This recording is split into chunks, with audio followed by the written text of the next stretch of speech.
My mother twisted through and through, groaning on a mat. These are perhaps the most moving lines of the poem. As a schoolboy, I used to read these lines and shed tears over them. The mother is turning and twisting on the mat, groaning in pain. To groan is to produce a deep, inarticulate sound indicating pain. What we see here is not merely an incident, but a microcosm. This is the life of the mother, a life of suffering, a life of sacrifice, a life of pain. The Indian mother never lives for herself. She always lives for others, for her family, for her children. She accepts all sacrifice with joy. She takes pleasure in accepting pain. She is the ultimate masochist. The woman in these lines is a woman, but more than that, she becomes an exemplification. She becomes a symbol. She is an exemplification of Indian motherhood. She is a symbol for Indian motherhood. And mothers have always played a key role in the history of Indian civilization. In the Balakanda of Valmiki's Ramayana, Vishwamitra wakes up Rama, wakes up the little Rama by addressing him as Kausalya Supraja Rama. Supraja, Praja means son. Supraja means excellent son. Rama, excellent son of Kausalya. Kausalya Supraja Rama.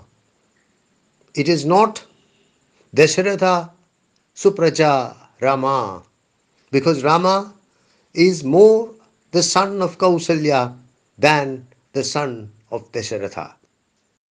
My father, skeptic, rationalist, trying every curse and blessing, powder, mixture, herb, and hybrid.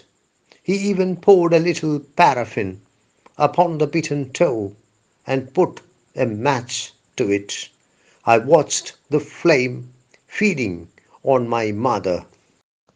The poet seems to be trying to generate a deliberate contrast between mother and father. The mother is lying down on a mat. The father is walking about. The mother is groaning in pain. The father is conducting experiments. The mother is probably an extremely religious person. The father sees himself as a skeptic and a rationalist. A skeptic is someone who doubts everything, who questions everything. A rationalist is someone who attempts to be rational, logical, reasonable in everything. A rationalist supposedly arrives at decisions based on reason, based on rationalization, rather than on the basis of religious belief or emotional response.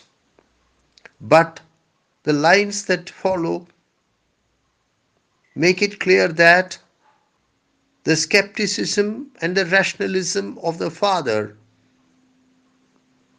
are hollow. Though he calls himself a skeptic, though he calls himself a rationalist, he tries every curse and blessing, powder, mixture, herb, and hybrid. Every available solution is attempted. Herb, in a general sense, can be a medicinal plant.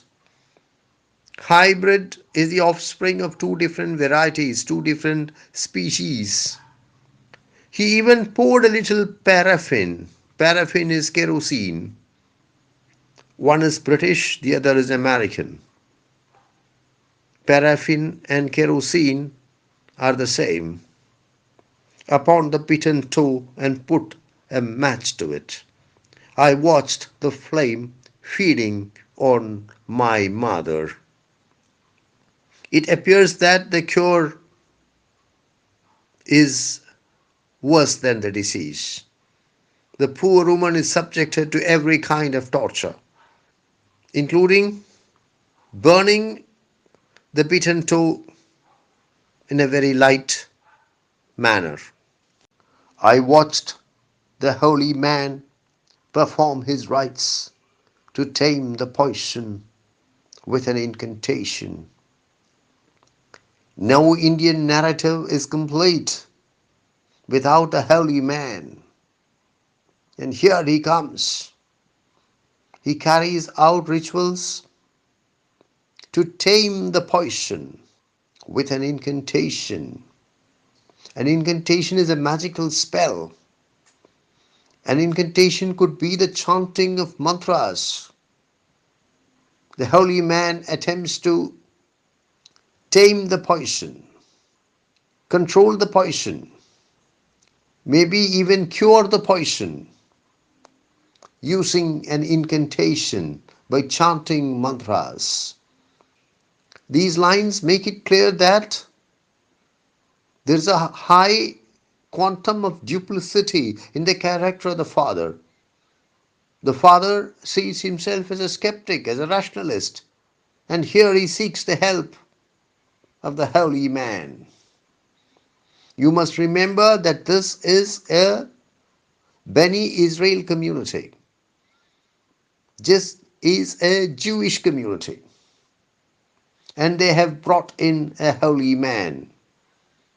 The holy man is obviously a Hindu. And the incident reveals how far the Bani Israel have, down the centuries, deviated from mainstream Judaism. What is the result of all this? The experiments, the cures, the blessings, the curses, the use of herbs, mixtures, powders, hybrids, the effect of setting the bitten toe on fire, and finally the chanting of mantras by the holy man. What is the result of all this? After 20 hours, it lost its sting. What a brilliant anticlimax. It is a deliberate anticlimax. Usually we use the term bathos to refer to unintentional anticlimaxes. But here is a case of deliberate bathos. After 20 hours it lost its sting. As a result of all these efforts, it lost its sting, but only after 20 hours. Any scorpion bite would lose its sting after 20 hours, whether these experiments are conducted or not, whether the bitten toe is burnt or not, whether the holy man chants his mantras or not.